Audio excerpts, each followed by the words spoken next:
Ça secoue sec. Ce sont les agitateurs du Hainaut sur CNO. CNO. De retour sur CNO, nous avons le plaisir d'accueillir Laurence Bondu de Génération X Hauts-de-France qui met en lumière les hommes et les femmes amoureux de leur métier, passionnés. Je vais passer la parole à Serge. Laurence, on se connaît depuis déjà pas mal de temps.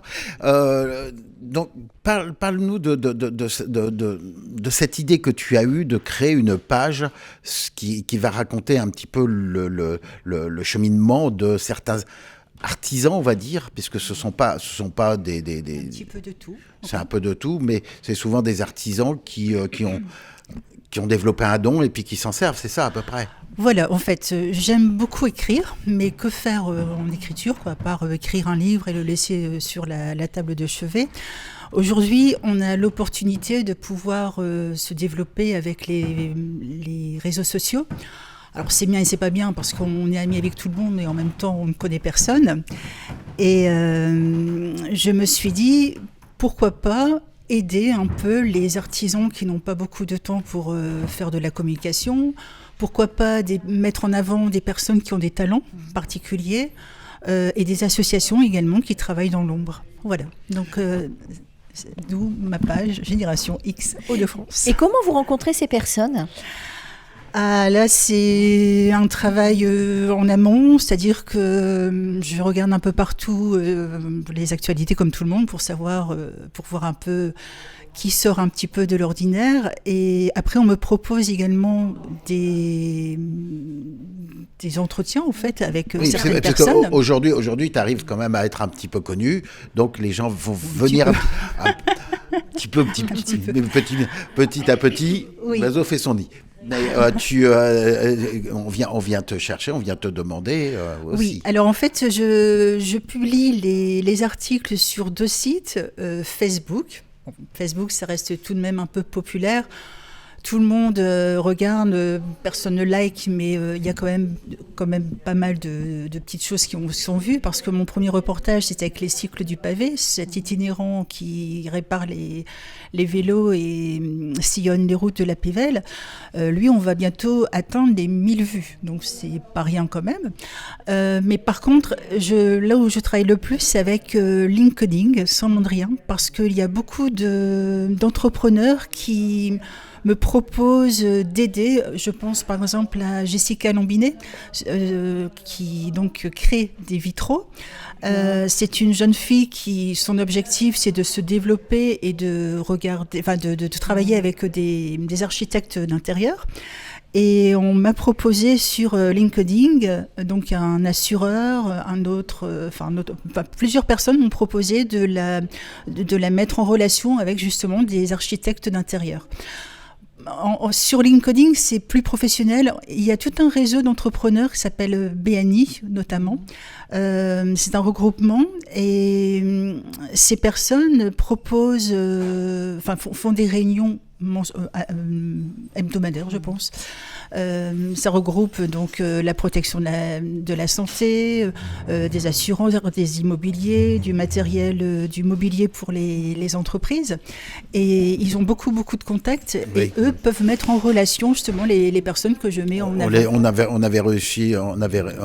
On avait eu le groupe Réussir qui fait à peu près la même chose. Oui. Mais donc une fois que tu es rentré en contact, tu vas donc visiter la personne, oui. Voir un petit peu ce qu'elle fait, oui. Et c'est à ce moment-là où ton rôle d'écriture commence.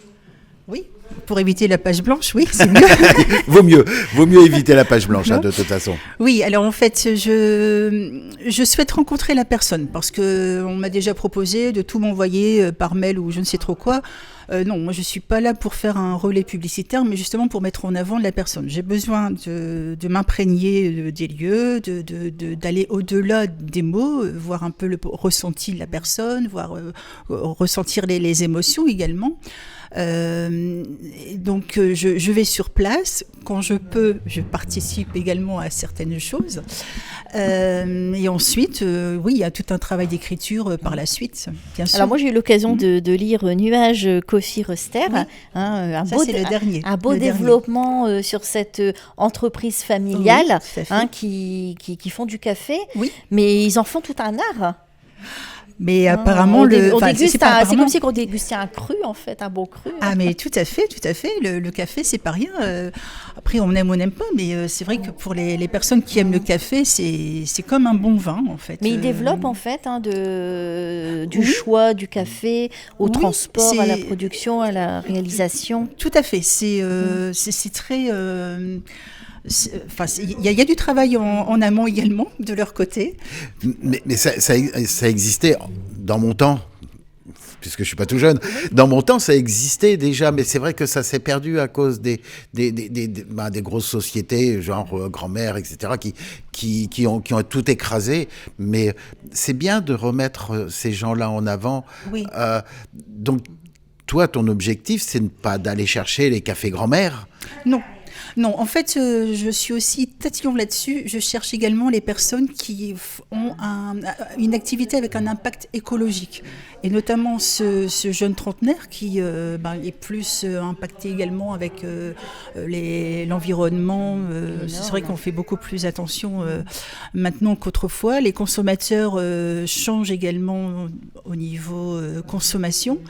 Et ce Gauthier du Châtel, donc c'est vrai qu'il fait très attention à ce genre de choses. Il va chercher le café, mais il n'est pas non plus, il n'arrive pas comme ça avec un gros bateau. Il arrive en voilier. Donc ça aussi, c'est important. Il fait travailler des petites mains dans les pays d'Afrique du Sud, en Éthiopie. C'est éco-responsable. Il met en avant également, tout à fait, le travail des femmes là-bas. Tout à fait. Donc ça sort. Voilà, je voulais le mettre en avant parce qu'il le mérite. Alors, tu as déjà écrit combien d'articles et si tu peux... Ah bah oui, non mais j'ai l'habitude des questions pièges de toute façon. Non, c'est pas une question piège, c'est pas beaucoup pour l'instant parce qu'en fait j'ai commencé cet été seulement. Oui, mais tu en as déjà écrit 5-6 à peu près. 5-6 oui, et tu as rencontré qui comme genre de personne? De tout. Alors le premier, donc c'était les cycles du pavé. Donc là c'est un monsieur très très jovial, que l'on retrouve sur différents marchés. Donc lui, il était intéressé par la démarche parce que quand vous êtes artisan, en fait, il faut commander les matières premières, il faut faire votre travail, il faut aller à la banque, il faut s'occuper de la comptabilité, puis parfois vous n'avez pas le temps de faire de la publicité. Donc lui, il est intéressé. Apparemment, il aurait quand même reçu des clients grâce au reportage, donc ça c'est bien. Il a même augmenté son nombre de followers sur sa page. Ensuite, qu'est-ce que j'ai fait ? Moi, je pense à Sébastien qui pourrait intéresser Serge. Il parcourt les routes en camionnette pour bichonner les vélos. Oui, tout à fait. Voilà, c'est lui. Oui. Ah, c'est de lui, d'accord. Excusez-moi, j'avais pas saisi que c'était le premier. Le deuxième, je ne sais plus. Qu'est-ce que c'était le deuxième ? Qu'est-ce que j'ai fait ? Oui. Enfin, oui, c'était la danse, c'est ça. La danse, qui n'est pas le rock. Je suis désolée. Non. Puisqu'on fait du rock ensemble. Voilà. C'était une autre danse d'accord. Que je n'apprécie pas trop forcément, mais c'est pas parce que je n'apprécie pas que je ne peux pas faire un article dessus. Enfin, c'est la danse que je n'aimais pas. Par contre, le fameux Freddy, alors là, lui, c'est un ange. Et c'est pareil. Donc, apparemment, je pense qu'il y a eu aussi une évolution dans les inscriptions, parce qu'ils ont dû rajouter une soirée, je pense, d'après ce qu'ils m'ont dit. Mais alors après, c'est là où il y a eu le déclenchement, c'est avec cette jeune femme, la vitrailliste, Jessica Lambinet, qui, elle, alors là, c'était vraiment une pépite. Ça, c'est un ami qui me l'avait conseillé. Je la connaissais pas du tout. Et je cherchais justement un domaine un peu particulier comme ce qu'elle fait actuellement.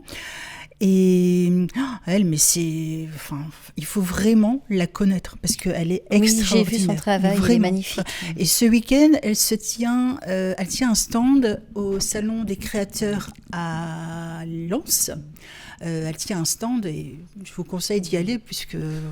Je te l'avais dit, je connaissais un vitrailliste aussi c'est vrai que c'est un boulot qui est assez prenant. Très prenant, c'est magnifique. Et on a besoin de ces gens-là. Par exemple, la cathédrale de Paris, Notre-Dame de Paris, il y avait des vitraux qui étaient cassés. Il faut bien les réparer. Et ce sont pas des métiers qui sont hyper connus que tu vas les choisir quand même. Non. C'est Non. peut-être le bon sens justement de ta page qui va pas aller chercher, je sais pas, le chauffeur de taxi. Il y en a des, quoique s'il a un oui. talent particulier. Voilà, peut-être.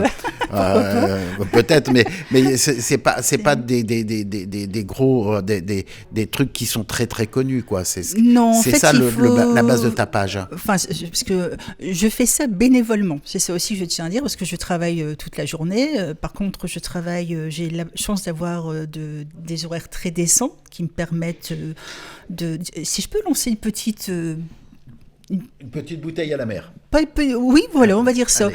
Je travaille dans le groupe Faya. Faya, c'est un groupe international, notamment l'entité Semeru, et nous recherchons des candidats continuellement. Donc, à la limite, s'il y a un auditeur qui entend un message, entend le message et qu'il cherche un poste très autonome et en même temps travailler avec une équipe, qui n'hésite pas. Vraiment. Ça, mais Voilà. non, mais en fait, j'aime bien raconter des histoires, mais j'aime bien aussi apporter de bonnes nouvelles, parce qu'à l'heure actuelle, tant qu'à faire... le message est passé. On entend plus en ce moment de fermeture que d'ouverture. Hein. Exactement. Et donc, nous, on recherche en permanence. Donc, comme quoi. il faut aller sur la page et ce, partout en France et dans le monde. Mais c'est l'antithèse, en fin de compte, ton boulot, c'est l'antithèse de ce que tu écris. Pas du tout. Non. Je suis pas dans ce domaine-là. Je travaille, je suis plus dans la facturation, le recouvrement, les cautions bancaires, enfin toutes ces choses-là. Oui. Donc ça n'a rien à voir avec l'écriture, pas du tout. Non. Mais par contre, j'ai la chance, comme je disais, d'avoir des horaires décents, donc ça me permet d'avoir du temps libre. Et Mais l'écriture reste une passion quand même. Ah oui, bien sûr. Voilà. Oui, sinon je Sinon, ne le ferais pas. Et les personnes que vous rencontrez, est-ce qu'elles avaient un métier auparavant et où elles n'étaient pas épanouies et qu'en se lançant dans l'artisanat, elles ont trouvé leur bonheur? Si, en fait, par exemple, Sébastien, le cycle du pavé, il était depuis 20 ans dans l'industrie, il a voulu changer et vivre de sa passion. Voilà, lui, le vélo, c'est la passion. Comment? Travailler chez Decathlon. Non, il travaille pas du tout. C'est une boutade. Pas du tout. Donc, parce que ça peut être plus par passion que par économie, en fait. C'est ça que je veux dire. Lui, c'est vraiment une passion. Et il a bien fait de démissionner là où il était pour faire ce qu'il fait, parce que je pense qu'il a trouvé sa voie. Les brassins réfléchissants. Alors là, c'est vraiment une belle histoire aussi. Il s'agit de mon voisin en plus. Vous voyez, vous me demandiez comment je le trouvais. En fait, en regardant le petit fascicule de la ville, je tombe sur mon voisin. Je me dis, qu'est-ce qu'il fait mais c'est extraordinaire son histoire. Donc il s'appelle Alan. Il a reçu lors d'un cadeau de Noël à ses beaux-parents un kit pour faire de la bière. Il a essayé plusieurs fois, jusque quand il a trouvé vraiment la recette. Mais alors lui, il s'est investi à 100%. Il a fait des recherches internationales pour connaître les meilleurs ingrédients. Il a recommencé. Il a fait il a pris des cours en français et en anglais. Ensuite, il a fait des concours et à chaque fois, il réussissait. Et c'est un de ses copains qui lui a dit, mais finalement, pourquoi on ne fabriquerait pas notre marque? Et donc, ils ont créé Exacté tous les deux. Mais je me dis, c'est quand même extraordinaire parce que ça part d'un cadeau de Noël. Imaginez s'il avait eu un pyjama, je ne sais pas, il serait peut-être assis de matelas à l'heure actuelle. Voilà, en fait, elle lui a donné une idée. C'est le boulot que je voulais faire dès que j'ai commencé, mais bon, je n'ai jamais eu le temps. Donc voilà, lui, ils sont deux maintenant, deux associés. Ils continuent à travailler, ils font ça dans les heures perdues. Donc s'il y a des gens qui nous écoutent, ils peuvent se rapprocher de vous s'ils veulent avec plaisir, que l'on parle de leur activité ou de mettre en avant leur... Tout à fait. Oui, tout à fait. Et qu'est-ce qui vous a donné envie de vous lancer dans ce parcours? C'est l'aventure humaine, l'écriture? L'écriture avant tout, et puis après, comme je le disais au début, qu'est-ce que vous voulez faire comme à part écrire un livre, Mais t'as jamais essayé justement d'écrire une nouvelle ou un truc dans ce genre-là? J'ai déjà écrit un livre, mais c'est pas évident de se faire publier. Après, on peut le faire par soi-même, mais bon, je vois pas trop l'intérêt. Oui, voilà, c'est le gros problème, c'est que le monde est tellement compliqué et il y a tellement de gens qui écrivent. Après, il faut passer à un comité de lecture, c'est très long. Oui, c'est très long. Voilà. Oui. Et là, justement, je profite des réseaux sociaux. Je trouve que c'est plus facile. Et puis, c'est aussi apporter une petite pierre à l'édifice, même si c'est une briquette, c'est pas grave. Mais je trouve que c'est intéressant de rencontrer un tas de personnes complètement différentes. Et ça me transpose également, que je connais, je sais pas, ça me porte vers le haut, c'est bien, ça fait plaisir à tout le monde, et moi. Est-ce que tu t'es donné un objectif de faire une page, allez, on va dire par mois Alors au début, je pensais en faire une par mois, un reportage par mois. Finalement, je pense que je suis devenue addict parce que j'en suis à 15 jours, 3 semaines à peu près. Là, j'essaie un petit peu de lever le pied parce que ça prend quand même beaucoup de temps, beaucoup. Il faut prendre contact avec les personnes. Parfois, je peux avoir des refus, notamment d'une association, je vais en parler. Après, il faut prendre des rendez-vous des deux côtés. Comme souvent, les personnes ont des métiers, c'est pas évident.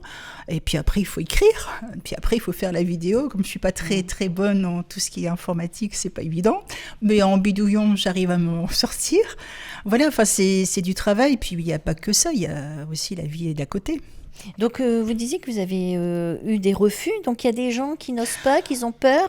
Oui, alors là, c'est un peu particulier parce que j'ai mis dans ma page Génération que je mettais en avant donc soit des artistes, des artisans ou des associations.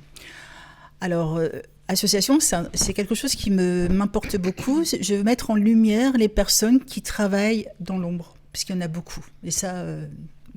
Donc j'ai contacté une association dernièrement, mais avec une condition, je leur ai demandé de participer à une soirée. Donc c'est une association qui va à l'encontre des personnes sans domicile fixe. Et pour écrire le reportage, je tiens à participer à une soirée pour vraiment m'immerger dans oui, bien sûr. Oui. Mais on fait à peu près la même chose, puisque combien de fois pour moi aussi ça m'arrive souvent, je suppose que ça doit t'arriver assez souvent, on va rencontrer les gens, mais les gens ils te donnent une fin de non-recevoir. Alors est-ce que tu penses que c'est de la pudeur, de la timidité, parce que le refus de l'association? Oui. Ah non, c'est pas ça. Et là je peux comprendre également. Non, c'est une association en fait qui est aidée par l'État, qui reçoit des subventions. Donc après, ils doivent faire attention à leur image de marque, à ce qui se fait, ce qui se dit. Donc ça, je comprends tout à fait. Mais les associations ne manquent pas, puisque en fait, on m'a proposé, et là j'ai rencontré il y a 2 jours le président de l'île de Solidarité à Lille, donc c'est sur eux que je vais faire le reportage, et ce président il m'a accueilli les bras ouverts parce qu'en fait il recherche continuellement des bénévoles pour une journée, pour tous les jours, pour une année, enfin voilà, donner un petit peu de son temps. Et la semaine prochaine, en fait, je vais passer toute une soirée avec une de ces équipes dans l'île. Voilà. C'est bien ce genre d'association. On va peut-être saluer d'ailleurs Face à la rue qui sont venus il y a 15 jours et puis redire aux gens que les boîtes de Noël, c'est pas encore terminé. Vous pouvez encore faire des boîtes de Noël et les apporter. C'est une association valenciennoise. Qui est passée chez vous il n'y a pas très longtemps. Oui, tout à fait. Ensuite, quand tu as fini ton reportage, etc., donc tu le diffuses sur Facebook et puis LinkedIn. Et ça marche tout de suite. T'as des gens qui sont accros de ça, qui attendent. Ça, je ne sais pas. On doit le voir. Hein.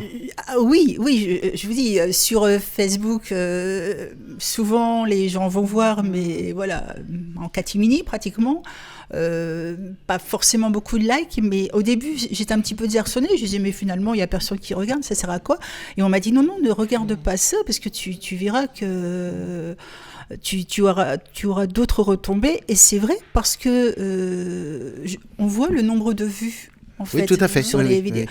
Et là, c'est impressionnant. Je me dis, je n'ai pas autant de followers que de vues, donc je suis un petit peu étonnée. Donc, comme quoi, tout le monde n'est pas forcément ami. Non, c'est pas que tes amis qui regardent. Non, ça, c'est sûr et certain. Après, c'est surtout sur LinkedIn où il y a beaucoup de retombées. Parce que là, on m'écrit souvent en mode privé, bien sûr, pour me dire que ce que je fais, c'est sympa, c'est rigolo. Mais par contre, c'est frustrant sur LinkedIn parce que je mets beaucoup plus de volume dans Facebook, sur Facebook, étant donné que voilà, c'est libre. Par contre, sur LinkedIn, c'est 3000 mots. Qu'est-ce que vous voulez raconter en 3000 mots une personne comme Jessica Lambinet?